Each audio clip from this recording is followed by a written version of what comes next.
100.7. Mix. Agora na Mix. Mix Notícias. As notícias do Brasil e do mundo pra você. Mix Notícias. Mix Campos 100.7, o melhor mix do Brasil. Bom dia, 7 em ponto. Hoje é sexta-feira, 17 de janeiro de 2020.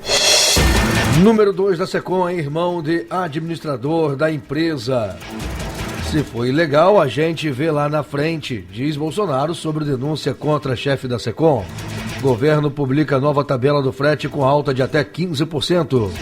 Polícia Civil investiga a crise da água no Rio de Janeiro. Funcionários da companhia serão ouvidos. Enem 2019 libera notas a partir de hoje. Caixa e Banco do Brasil começaram a pagar ontem abono do PIS/PASEP. A arroba do boi gordo segue cotada a R$ 179,50 à vista no estado do Rio. Dólar comercial com alta de 0,27% ao dia, vendido ontem a R$ 4,19. Saca de açúcar cristal 50 quilos, negociada ontem a R$ 73,20, com baixa de 0,33%. Esses são os destaques do Mix Notícias de hoje. Mix Notícias. O chefe da Secom, Secretaria de Comunicação Social da Presidência da República, Fábio Vangengarten, escolheu para ser seu número 2 no governo o irmão do empresário que administra sua empresa privada, a FW Comunicação e Marketing. Em maio de 2019, o secretário escolheu para assessorá-lo o publicitário Samir Lieberman. Primeiro, ele foi posto no cargo de subsecretário de Comunicação Digital. Depois, em agosto, foi alçado à função de secretário adjunto de Comunicação Social. As nomeações foram oficializadas por meio de portarias da Casa Civil. Em abril, o irmão dele, Fábio Lieberman, havia assumido a gestão da FW. Vangengarten deixou a função de administrador, mas permanece como o principal sócio da empresa. A firma recebe dinheiro de contratos com emissoras de TV, entre elas a Band e a Record, além de agências de publicidade contratadas pela própria Secom, ministérios e estatais do governo Jair Bolsonaro. A legislação vigente proíbe integrantes da cúpula do governo de manter negócios com pessoas físicas ou jurídicas que possam ser afetadas por suas decisões. A prática implica conflito de interesse e pode se configurar ato de improbidade administrativa, demonstrado o benefício indevido. Entre as penalidades previstas está a demissão do agente público.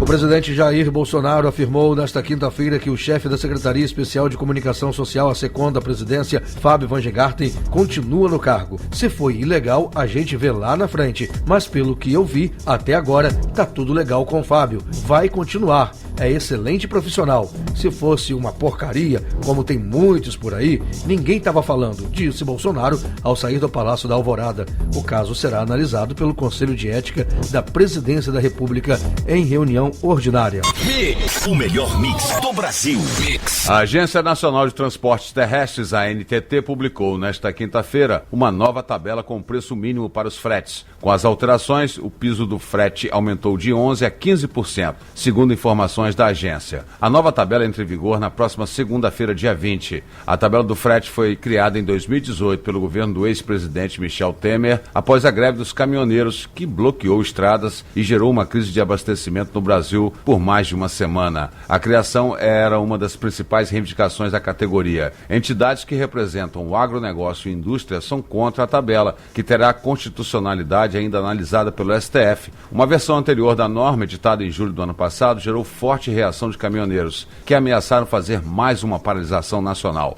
O governo prometeu alterar os valores e publicou nesta quinta-feira a nova versão da tabela do frete.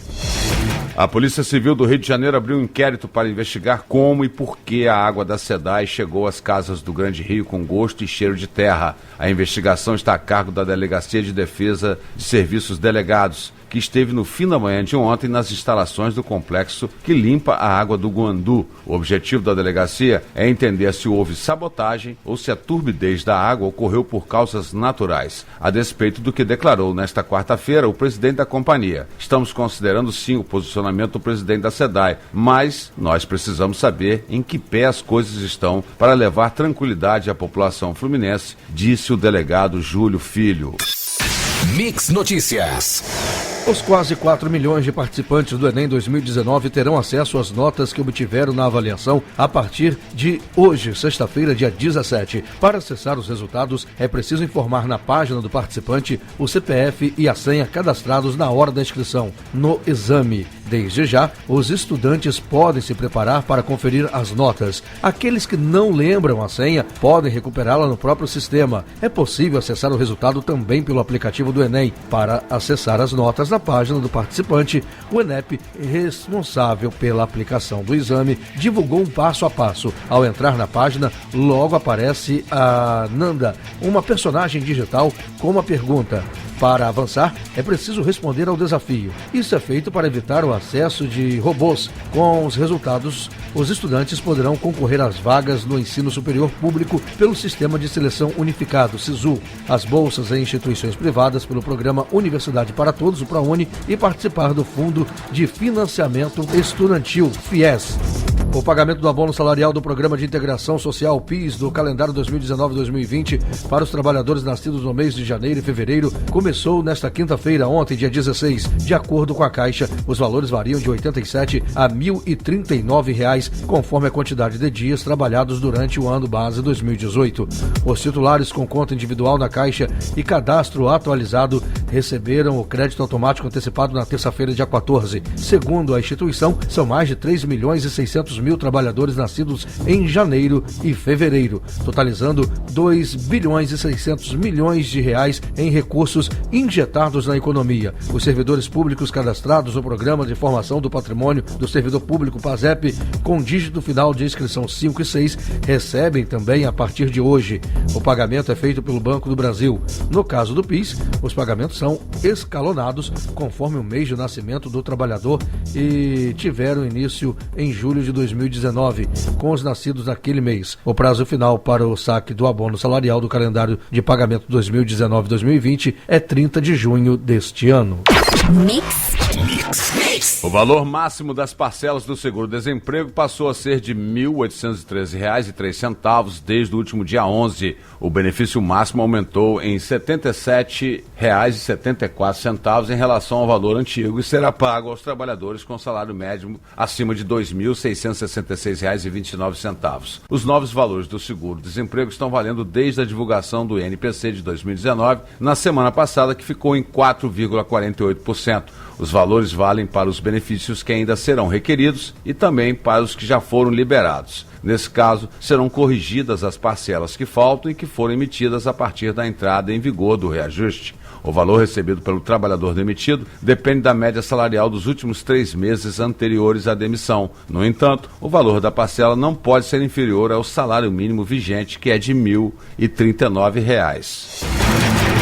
Um relatório da Federação Nacional dos Jornalistas aponta que o número de casos de violência contra veículos de comunicação e jornalistas subiu 54,07% de 2018 para 2019. Foram registrados 208 casos contra 135 no período de comparação. Entre os 208 registros, 114 foram de descredibilização da imprensa e 94 de agressões diretas aos profissionais. O documento, Relatório da Violência contra Jornalistas e Liberdade de Imprensa, é anual e foi divulgado ontem no Sindicato dos Jornalistas no Rio de Janeiro. Segundo o levantamento, o presidente Jair Bolsonaro, sem partido, foi responsável sozinho por 121 desses ataques, 58,17%. O relatório diz que 5 dos ataques dos presidentes foram agressões verbais diretas a jornalistas durante entrevistas que não foram reproduzidas no site do Palácio do Planalto.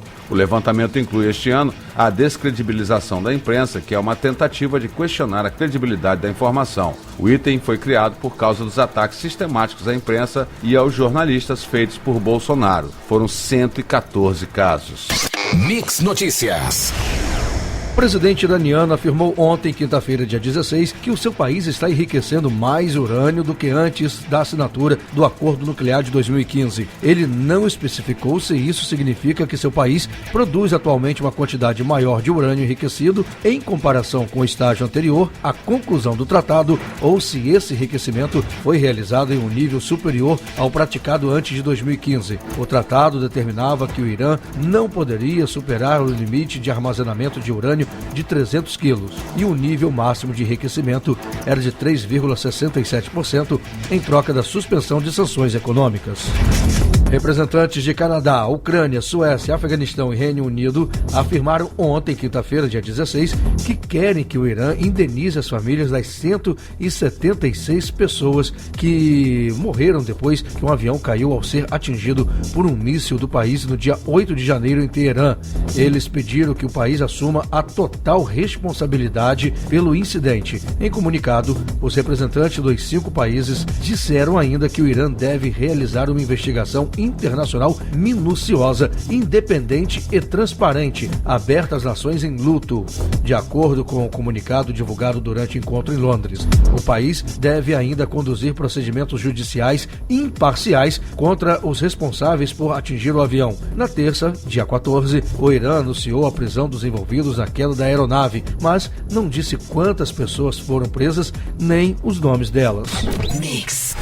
A auditoria feita na fábrica da cervejaria Baker constatou, nesta quarta-feira, dia 15, que havia água contaminada com dietilenoglicol em uma etapa anterior ao tanque de fermentação, onde a substância já tinha sido detectada. Segundo o Ministério da Agricultura, a água gelada que resfria o mosto, que é a mistura inicial de ingredientes, também tinha traços da substância tóxica. Essa água, depois de resfriar o produto, também passa a compor a cerveja, porque é despejada em um novo tanque de mosto. Com a descoberta de mais um tanque com a substância, existem suspeitas de que a contaminação possa ter sido causada em uma fase anterior, em que todas as marcas de cerveja da empresa passam. Essa informação levou o Ministério a solicitar o recall e a suspensão de vendas de toda a cervejaria.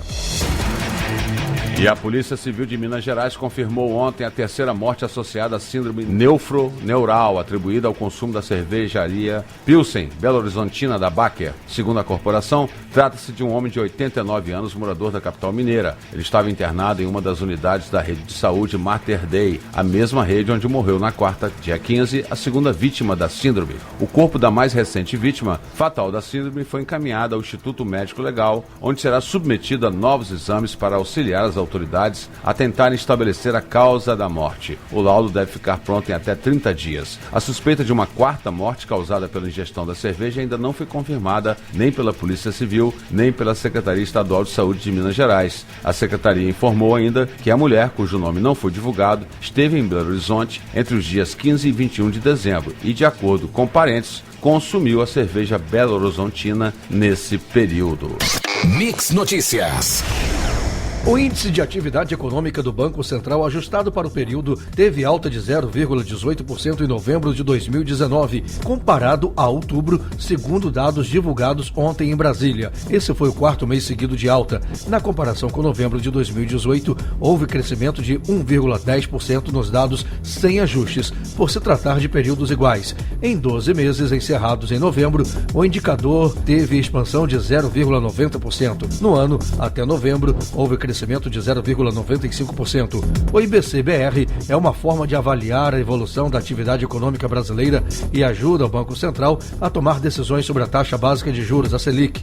O índice incorpora informações sobre o nível de atividades dos 3 setores da economia: indústria, comércio e serviços e agropecuária, além do volume de impostos. O índice de confiança do empresário do comércio atingiu, em janeiro deste ano, 126,6 pontos, uma escala de 0 a 200. É o maior patamar para o mês de janeiro desde 2013. O resultado é 2% maior que o observado em dezembro e 4,7% maior do que o registrado em janeiro de 2019. Os dados foram divulgados ontem pela Confederação Nacional do Comércio de Bens, Serviços e Turismo. Na comparação com dezembro de 2019, as intenções de investimento cresceram 2,5%, puxadas pela intenção de contratação de funcionários. A avaliação dos empresários sobre as condições atuais subiu 1,4%, puxada pela maior confiança na economia. Já a expectativa em relação ao futuro cresceu 1,7%, com destaque também para a avaliação sobre a economia. Na comparação com janeiro do ano passado, no entanto, a alta de 4,7% foi puxada pela avaliação sobre o momento atual, com crescimento de 17,9%. Mix. O Índice Geral de Preços 10, o IGP-10, registrou inflação de 1,07% em janeiro deste ano, taxa inferior a 1,69% de dezembro. O índice é, no entanto, superior 0,26% de janeiro de 2019. Segundo a FGV, o IGP-10 acumula 7,81% em 12 meses. Entre os subíndices que compõem o índice, a maior alta foi registrada no índice de preços ao produtor amplo, que mede o atacado e teve inflação de 1,38% em janeiro. Apesar de ter registrado a maior taxa do IGP-10 em janeiro, o índice de preços ao produto amplo teve queda em relação a dezembro de 2019, já que naquele mês a inflação tinha ficado em 2,26%. O índice de preços ao consumidor, que mede o varejo, também teve uma taxa de inflação menor em janeiro, 0,51%, do que em fevereiro, 0,75%. De acordo com a FGV, a inflação do Índice Nacional de Custo da Construção subiu 0,06% em dezembro para 0,24% em janeiro.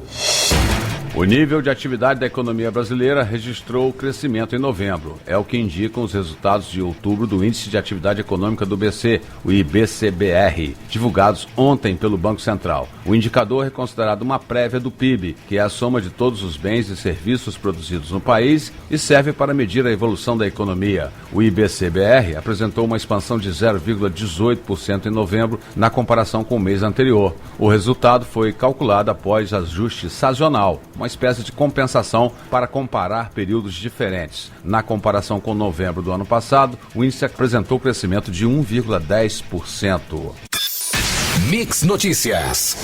Os reservatórios de hidrelétricas do Sudeste e Centro-Oeste registraram o mais baixo armazenamento de água para esta época do ano desde 2015, segundo dados do Operador Nacional do Sistema Elétrico. As duas regiões abrigam as usinas responsáveis pela maior parte da geração hidrelétrica do Brasil. Em 14 de janeiro, os reservatórios registravam armazenamento médio de 21,9%. Em janeiro de 2015, neste mesmo dia, eles estavam 18,94% na média. Já em janeiro de 2019, no mesmo dia, o nível médio nessas hidrelétricas era de 28,52%. Menos água nos reservatórios das hidrelétricas significa acionamento das térmicas e energia mais cara. Segundo o diretor-geral da ANEEL, a preocupação hoje é com o custo que pode acabar na conta dos consumidores. Pessoas em vários países, principalmente na América Latina e na África subsaariana, verão sua renda estagnar ou diminuir este ano, disse a ONU nesta quinta-feira em relatório.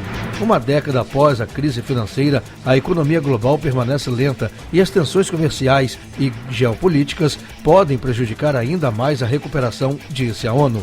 A economia mundial expandiu apenas 2,3% no ano passado, seu ritmo mais lento em uma década, e poderá crescer 2,5% em 2020 se os riscos negativos forem afastados, informou um relatório da ONU. Boa parte da aceleração que vemos para este ano depende do desempenho de grandes economias emergentes, disse Kozul Wright, em uma entrevista coletiva citando Argentina, México, Turquia e Rússia.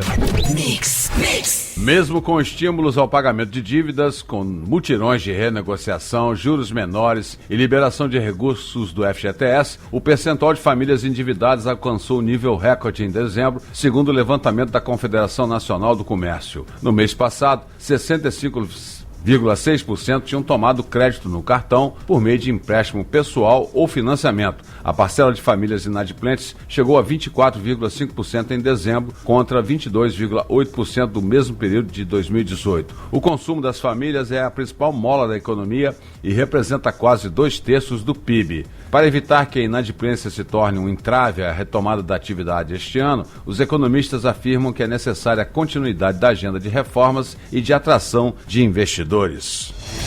A decisão do presidente do STF, Dias Toffoli, de adiar por 6 meses a aplicação da regra do juiz de garantias não deve colocar ponto final na discussão. Toffoli tomou a decisão no recesso da corte, quando apenas causas urgentes são julgadas. A partir do dia 20, o vice-presidente Luiz Fux assumirá o plantão. A interlocutores, ele já disse que é contra a norma. A expectativa é de que, no comando do tribunal, ele tome nova decisão, como, por exemplo, apenas suspender a validade da regra, sem estipular prazo. Antes de decidir, Toffoli telefonou para Fux para conversar sobre o assunto. O presidente sabe que o seu vice é contra a regra do juiz de garantias. Ainda assim, concedeu uma liminar considerando a norma constitucional e adianta a data da aplicação. Mix Notícias. As incertezas que rodam a decisão do Supremo Tribunal Federal sobre a implantação do juiz de garantias deixaram suspenso a estratégia de procuradores da Lava Jato sobre como proceder a partir desse novo modelo jurídico. A tendência, entretanto, é de que as denúncias sejam aceleradas para que os juízes que atuam nos casos da operação, principalmente Curitiba, Rio e São Paulo, sejam mantidos. Se a denúncia for apresentada apenas depois de começar a vigorar a norma, ou seja, em 6 meses, de acordo com a liminar concedida pelo presidente do STF, Dias Toffoli, o caso será transferido para outro juiz. Por outro lado, se a denúncia for apresentada antes do prazo, o juiz da atual causa permanecerá o mesmo. Ainda assim, o Ministério Público Federal considera que há incertezas jurídicas sobre a nova figura. Na avaliação de procuradores, o plenário do STF pode ainda rever a nova regra, assim como aconteceu no caso de compartilhamento de dados do Conselho de Controle de Atividades Financeiras, o COAF. O presidente do Supremo Tribunal Federal, o ministro Dias Toffoli, suspendeu nesta quinta-feira, ontem, dia 16, uma portaria do Ministério da Justiça e Segurança Pública que estabelece regras para a atuação da Polícia Rodoviária Federal em operações policiais conjuntas. O texto foi assinado em outubro passado pelo ministro Sérgio Moro e trata de operações com outras forças de segurança em rodovias federais e outras áreas de interesse da União. A decisão liminar provisória atende a pedido da Associação Nacional dos Delegados de Polícia Federal, feito em dezembro. Na decisão, Toffoli afirmou que decidiu de forma monocrática porque os argumentos apresentados demonstraram a relevância do caso e risco de atuação ilegítima da Polícia Rodoviária Federal em áreas de interesse da União, fazendo as vezes da Polícia Federal. O governo publicou nesta quinta-feira novas regras de funcionamento da Comissão de Mortos e Desaparecidos Políticos. Entre outras medidas, retirou dela o poder de emitir atestados de óbito. O texto determina que só serão iniciados procedimentos administrativos de busca e localização de mortos e desaparecidos políticos mediante solicitação expressa de pessoas legitimadas pela lei como cônjuges e parentes até o 4º grau, observados prazos legais.